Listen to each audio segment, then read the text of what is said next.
The rain hammered against the floor-to-ceiling windows of Sterling Heights, Manhattan's most exclusive medical café, where million-dollar deals were made over artisanal coffee and organic pastries. The November storm had driven most people indoors, but not Jonathan Sterling.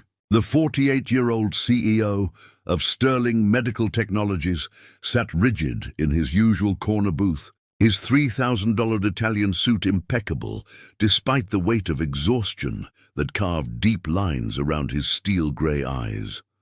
Across from him sat his daughter Isabella, 14 years old, with her father's sharp features, but eyes that held an ocean of silence. She traced invisible patterns on the mahogany table with one finger, her lips moving soundlessly as if practicing words that would never come. The expensive speech therapy device on the table between them remained untouched, another failure in a long line of broken promises. 2 years. 2 years since the accident that had stolen his daughter's voice and left Jonathan fighting a war he couldn't win with money, power, or influence. The best specialists from Johns Hopkins, Mayo Clinic, and Stanford had all said the same thing. The trauma to Isabella's vocal cords was beyond current medical technology. Permanent damage. Learn to communicate differently. Accept the new reality. Jonathan's jaw clenched as he remembered Dr. Richardson's patronizing tone just that morning. Mr. Sterling, sometimes we must accept that not everything can be fixed, even with unlimited resources. Unlimited resources. Jonathan Sterling, whose company had revolutionized medical device technology and was valued at $4.2 billion, had been told there were limits to what money could accomplish. The irony was suffocating. "Sir?" A hesitant voice interrupted his brooding. "Would you like to order something today?" Jonathan looked up sharply, irritation flashing across his features. The server standing beside their table was not their usual waitress. This woman was older, maybe mid-40s, with graying hair pulled back in a simple ponytail and intelligent dark eyes behind wire-rimmed glasses. She wore the cafe's standard uniform, black slacks and a cream-colored blouse, but something about her posture suggested she was uncomfortable in the role. "Coffee, black, and bring Isabella her usual hot chocolate."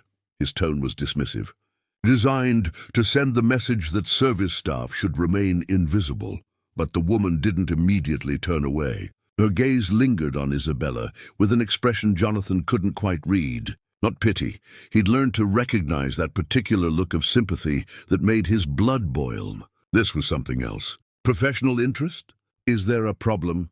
Jonathan's voice turned icy. He'd dealt with enough curious strangers offering unsolicited advice about his daughter's condition. "No, sir. I apologize." The woman's cheeks flushed slightly. "It's just, may I ask what happened to her voice?" The question hit Jonathan like a physical blow. "That's none of your damn business," he snapped, his voice carrying across the quiet cafe. Several other patrons turned to stare. "You're here to serve coffee, not to pry into medical conditions you couldn't possibly understand." Isabella's hand stilled on the table, and she looked up at her father with wide, worried eyes. Jonathan immediately felt the familiar stab of guilt. His anger wasn't meant for her, but she always ended up witnessing it. The server took a small step back, but didn't flinch from his verbal assault. "I'm sorry if I overstepped, Mr. Sterling. I was simply curious, because I noticed the way she was moving her lips." "Stop." Jonathan's voice was deadly quiet now. "Whatever amateur diagnosis you think you can offer, I've heard it all before. My daughter has been seen by the world's top specialists. We don't need medical advice from someone who serves coffee for a living." For a moment, the woman said nothing. Then she did something unexpected. She looked directly at Isabella and spoke to her, not to Jonathan.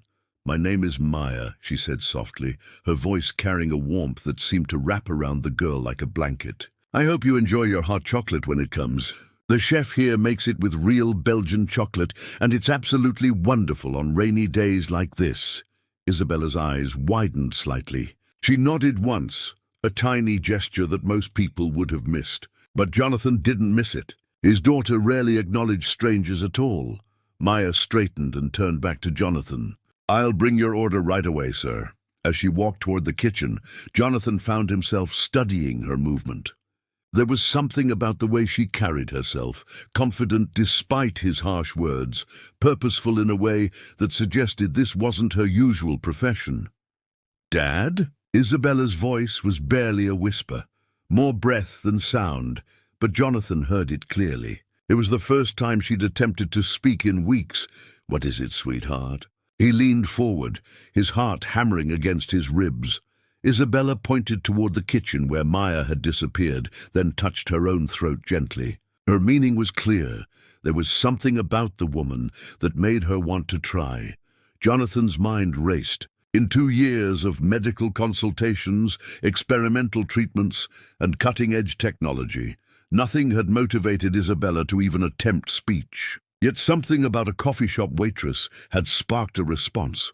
Maya returned 10 minutes later with their order, setting down Jonathan's coffee and Isabella's elaborate hot chocolate topped with whipped cream and a cinnamon stick. As she placed the mug in front of the girl, Isabella looked up and mouthed a silent, "Thank you." Maya's face lit up with a genuine smile. "You're very welcome, sweetheart." Then she did something that made Jonathan's breath catch. She responded to Isabella's silent words as if she'd heard them perfectly. "Maya." Jonathan's voice stopped her as she turned to leave. "Sit down." She blinked in surprise. "I'm sorry, sir, but I'm working. I own a controlling interest in this building." It wasn't true, but Jonathan Sterling was accustomed to getting what he wanted through strategic exaggeration. "Sit down." Maya glanced around the cafe nervously, then pulled out the chair across from Isabella. "Is everything all right with your order?" Jonathan studied her face carefully. "You read her lips? I'm sorry?" When Isabella mouthed "thank you," you understood her perfectly. "That's not luck. That's skill." Jonathan leaned forward. "Who are you really, Maya?" "Rodriguez." She supplied her last name reluctantly. "And I'm exactly who I appear to be, a waitress." Bullshit. The word came out harder than Jonathan intended, and Isabella flinched. He softened his tone. "I've spent 2 years watching people interact with my daughter.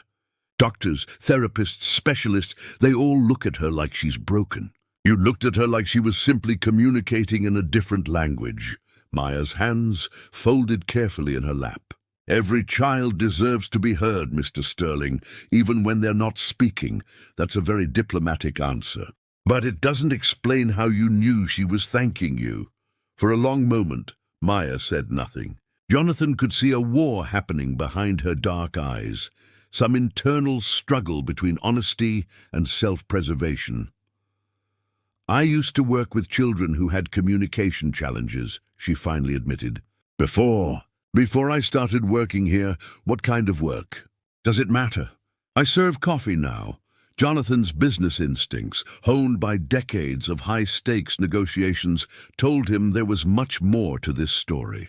"It matters because you're the first person in 2 years to make my daughter respond. So I'll ask again, what kind of work?" Maya glanced at Isabella, who was watching their conversation with intense curiosity. "I was a speech-language pathologist. I specialized in trauma-related voice disorders." The words hit Jonathan like lightning. "You're a speech therapist." "I was." "Past tense. What happened?" "Why are you serving coffee instead of practicing medicine?" Maya's voice carried a bitter edge. "Because sometimes the system decides you're no longer worthy of helping people, regardless of your qualifications or success rate." Jonathan's mind was already racing ahead, calculating possibilities. What would it take to get you to evaluate Isabella? "Mr. Sterling, money isn't an issue." "Name your price." Maya's expression hardened. "You can't be serious." "I'm always serious when it comes to my daughter." Jonathan pulled out his phone and opened his banking app. "My company's quarterly profit last quarter was $847 million. I'll pay you whatever you ask. I'm not licensed to practice anymore. I don't care about licenses. I care about results." Jonathan's voice grew intense. 2 minutes ago, you made my daughter attempt to speak for the first time in months. If you can give her back her voice, I'll give you anything you want." Maya stared at him as if he'd lost his mind. "Mr. Sterling, you don't understand. Then explain it to me."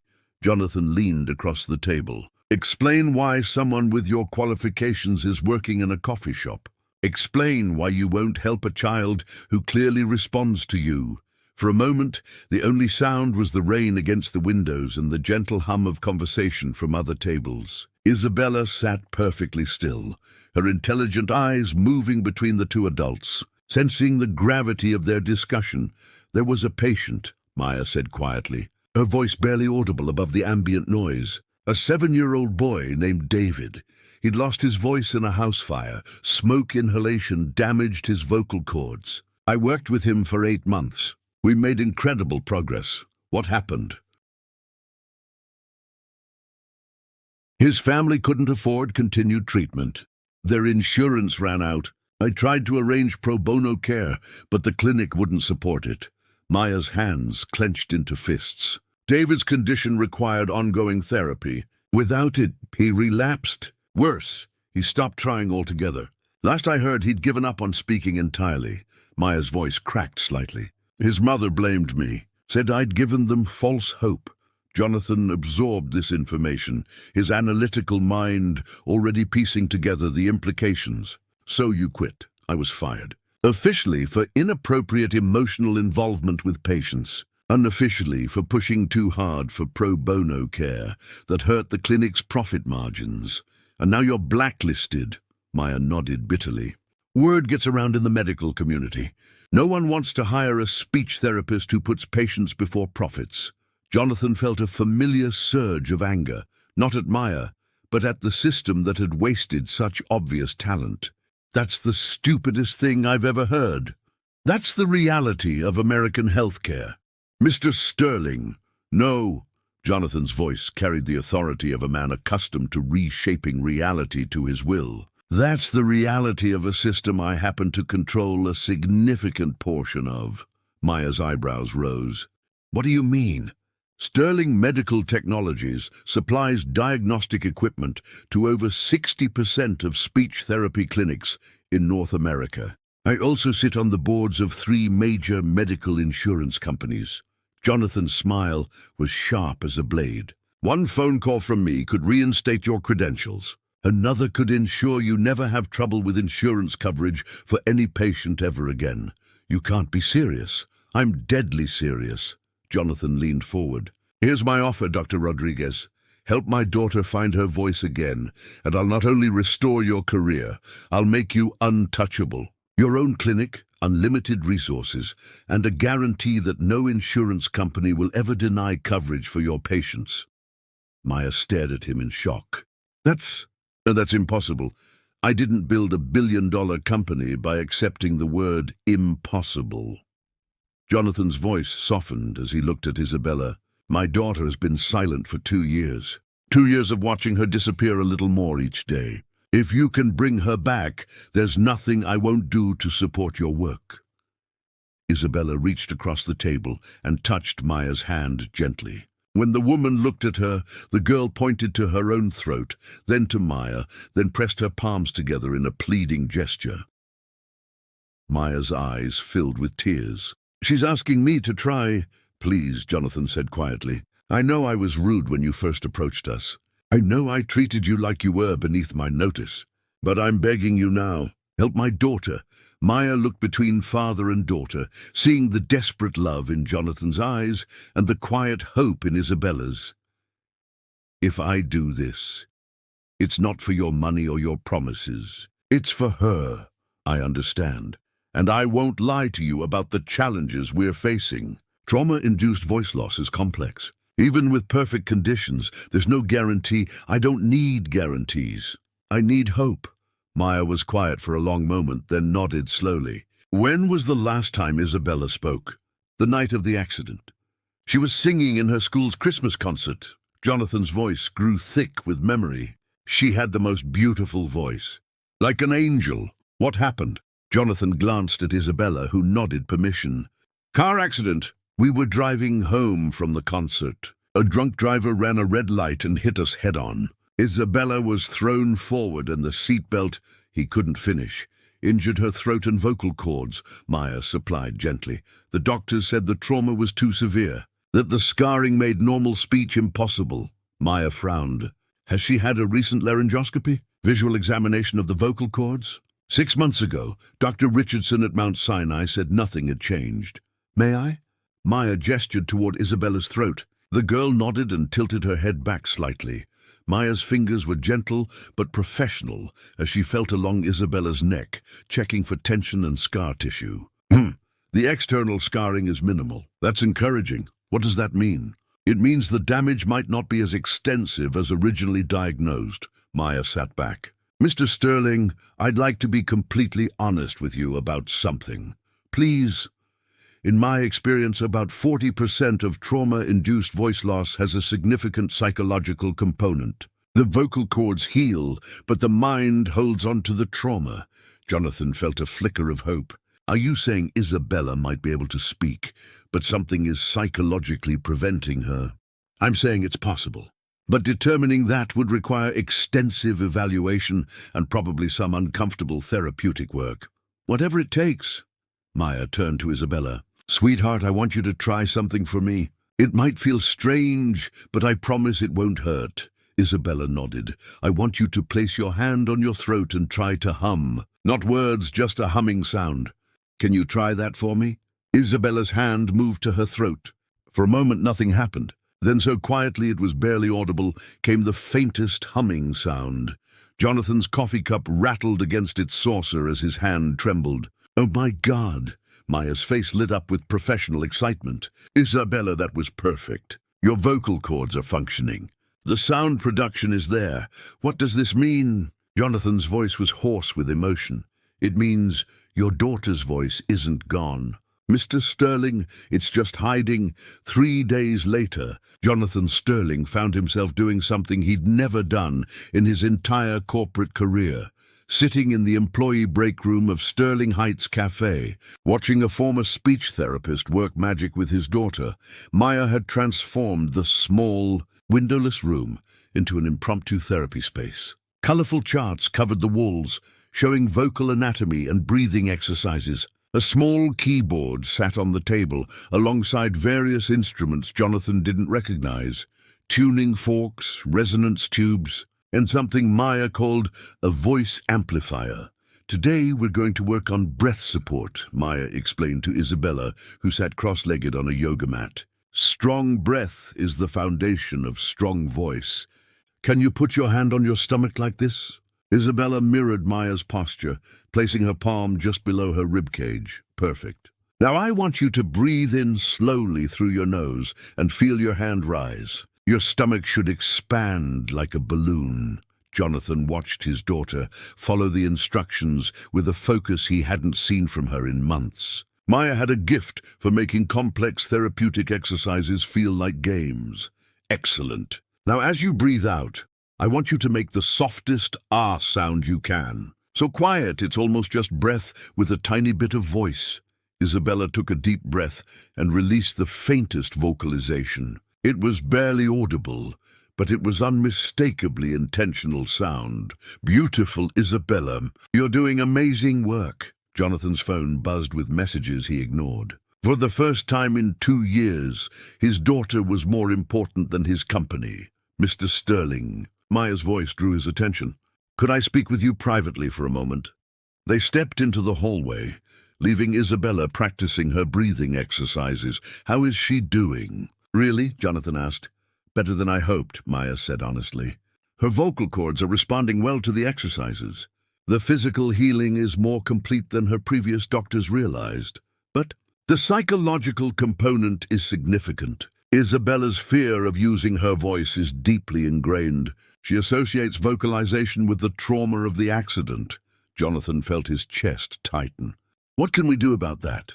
Time, patience, and gradual exposure. We need to help her create new positive associations with using her voice. It's going to be a slow process. How slow?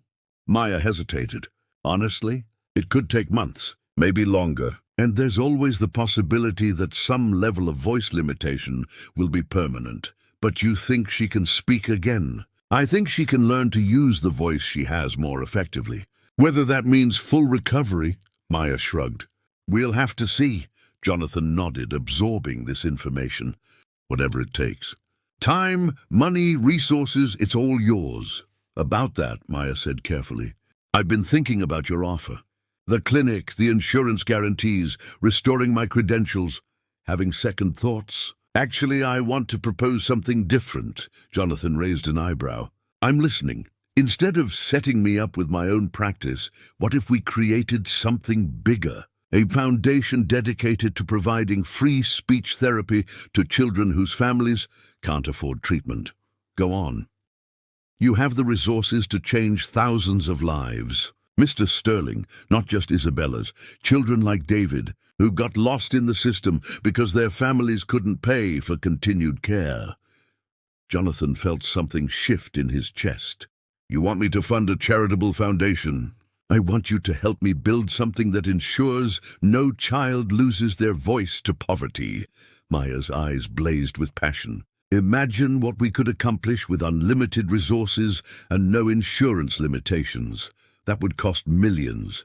Your company made $847 million last quarter. This would be a fraction of that. Jonathan was quiet for a moment, considering.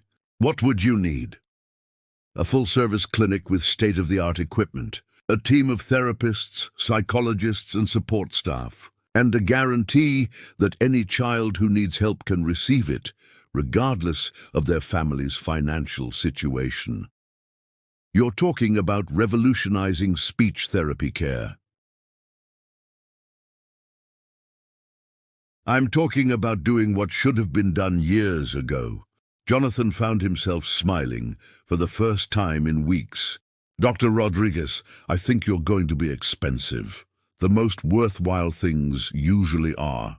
If Isabella continues to improve, if you can help her find her voice again, you'll fund the foundation. I'll do more than that. I'll make you the director and give you carte blanche to hire the best people in the field. Maya's eyes filled with tears. Mr. Sterling, you can't know what this would mean, Dad. The voice was small, tentative, but unmistakably clear.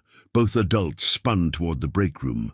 Isabella stood in the doorway, her hand on her throat, eyes wide with shock at the sound of her own voice. Dad, she said again, stronger this time. Jonathan was across the hall in 2 strides, dropping to his knees to wrap his daughter in his arms. Isabella. Oh my God, sweetheart, yes, I can talk, Isabella whispered, her voice rough from disuse but beautiful beyond measure. You can talk, Jonathan confirmed, tears streaming down his face. Your voice is back. Isabella looked over her father's shoulder at Maya, who was openly crying. Thank you, she said clearly. Thank you for helping me find my voice. Maya wiped her eyes and knelt beside them. You found it yourself, sweetheart. I just helped you remember where to look. Maya, Isabella said, testing the feel of the name on her tongue. Will you keep helping other kids like me? Maya looked at Jonathan, who nodded emphatically. Yes, Isabella. We're going to help lots of children find their voices. Good, Isabella said with satisfaction. Everyone deserves to be heard. 6 months later, Jonathan Sterling stood at the podium of the newly opened Sterling Rodriguez Foundation for Pediatric Voice Therapy, looking out at an audience of families, medical professionals, and media representatives. Behind him a sign read, Every child deserves to be heard. Ladies and gentlemen, Jonathan began, his voice carrying the confidence of a man who had learned that some victories couldn't be measured in quarterly profits. 6 months ago, I thought I understood the meaning of success. I had built a company worth billions, acquired the finest things money could buy, and considered myself master of my universe. He paused, finding Isabella in the front row.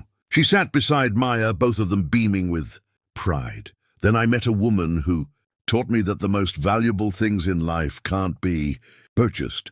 Dr. Maya Rodriguez didn't just give my daughter back her voice, she gave me back my purpose. The audience applauded as Maya stood and joined Jonathan at the podium.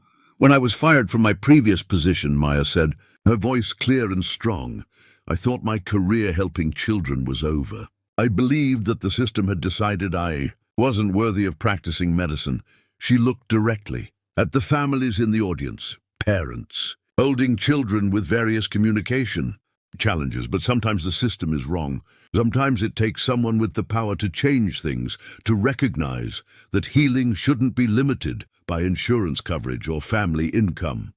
Jonathan stepped forward. The Sterling Rodriguez Foundation will provide completely free speech therapy services to any child who needs them. No insurance requirements, no payment plans, no families turned away because they can't afford treatment. The applause was thunderous. But that's not all, Maya continued.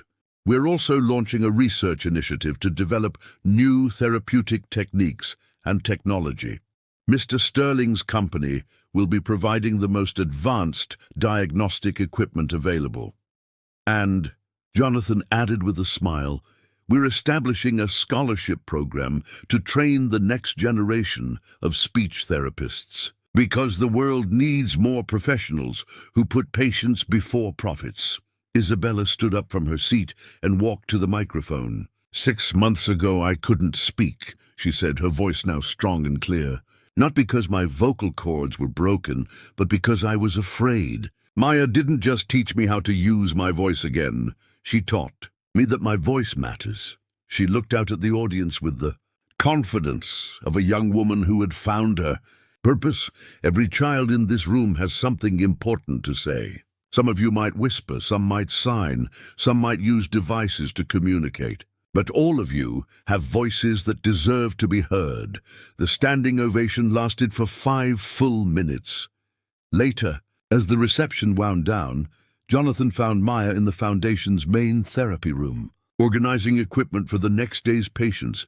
Having second thoughts, he asked gently, about the Foundation? Never, Maya smiled. About your sanity in giving a former coffee shop waitress control of a multi-million-dollar operation. Occasionally.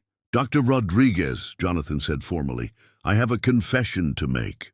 Oh? That first day in the cafe, when I told you I owned a controlling interest in the building. Yes, I bought it the next morning. Maya stared at him. You bought an entire building because you lied about owning it? I've found that the universe has a way of making my statements true, given enough time and resources. Maya laughed, a sound of pure joy. You're absolutely insane, probably. But I'm also right about something else. What's that? 6 months ago, you told me that Isabella's voice was just hiding. You were wrong, Maya's smile faltered. Mr. Sterling, it wasn't hiding. It was waiting. Waiting for what? Jonathan gestured around the therapy room, with its state-of-the-art equipment and colorful motivational posters. For someone who would understand that giving one child back her voice was just the beginning. For someone who would use that miracle as the foundation for hundreds of other miracles. Maya wiped away tears she hadn't realized were falling. Isabella wasn't the only one who found her voice, was she? No, Jonathan agreed. I'd been silent in my own way for years. Silent about what really mattered. Silent about using my resources for something meaningful. And now I know that the best investment I ever made wasn't in medical technology or pharmaceutical research. It was in believing that a coffee shop waitress might be exactly what my daughter needed. Maya smiled. For the record, I was a terrible waitress. But you're an extraordinary therapist. We're just getting started, you know. This foundation is going to change lives, but it's going to take years to reach everyone who needs help. Jonathan nodded. I'm not going anywhere, Dr. Rodriguez. I've learned that the most important conversations happen quietly, between people who refuse to accept that some problems can't be solved. Isabella appeared in the doorway, having finished saying goodbye to the last of the families who had attended the opening. Dad. Maya, are you ready to go home? In a minute, sweetheart, Jonathan said. We were just discussing how sometimes the most important discoveries happen when you're not looking for them. Like finding my voice in a coffee shop. Like finding our purpose in helping a 14-year-old girl remember that she had something important to say. Isabella walked over and hugged both adults. I love you both, and I love that we're going to help so many kids find their voices. Speaking of which, Maya said, tomorrow we have our first official patients. 3 children, ages 6 to 12, all with different voice challenges. Are you nervous? Jonathan asked, excited. Maya corrected. For the first time in my career, I get to focus purely on healing, without worrying about insurance approvals or profit margins. That's the point, Jonathan said. When you remove financial barriers, miracles become possible. As they turned off the lights and locked the foundation doors, Jonathan reflected on how dramatically his life had changed. 6 months ago, he had been a billionaire CEO who measured success in quarterly earnings and market dominance. Tonight, he was a father and philanthropist who understood that the most valuable things in life couldn't be quantified. Maya, he said as they walked toward their cars, I have one more confession. What's that? That day when you first suggested helping Isabella, when I offered you money and you said you weren't interested. Yes? I knew right then that you were going to change everything. How could you possibly have known that? Jonathan smiled, remembering the moment when a coffee shop waitress had looked at his daughter and seen potential instead of problems. Because you were the first person who treated Isabella like she was already perfect. And anyone who could see that kind of truth was clearly capable of miracles. Isabella laughed from the back seat of Jonathan's car. Maya, did you know Dad bought the coffee shop too? He what? He bought Sterling Heights Café, Isabella explained. He says it's because that's where our family really began. Maya shook her head in amazement. Jonathan Sterling, you are completely impossible, but effective, Jonathan called back as he started his car. See you tomorrow, Dr. Rodriguez. We have voices to find. As Maya drove home through the Manhattan traffic, she reflected on the journey that had brought her from despair to hope. A year ago, she had been a disgraced therapist serving coffee and wondering if she'd ever help another child. Tonight, she was the director of a foundation that would ensure no child's voice was silenced by poverty. Sometimes, she realized the universe conspired to put exactly the right people in exactly the right place at exactly the right moment. Sometimes miracles wore designer suits and made arrogant demands in expensive cafes. And sometimes the most important conversations began with a simple question. What happened to her voice? The Sterling Rodriguez Foundation would go on to help thousands of children find their voices. But its true legacy would be the reminder that healing often happened in the spaces between people who refused to accept that some problems were unsolvable. Because every child deserved to be heard, and sometimes all it took was one person willing to listen.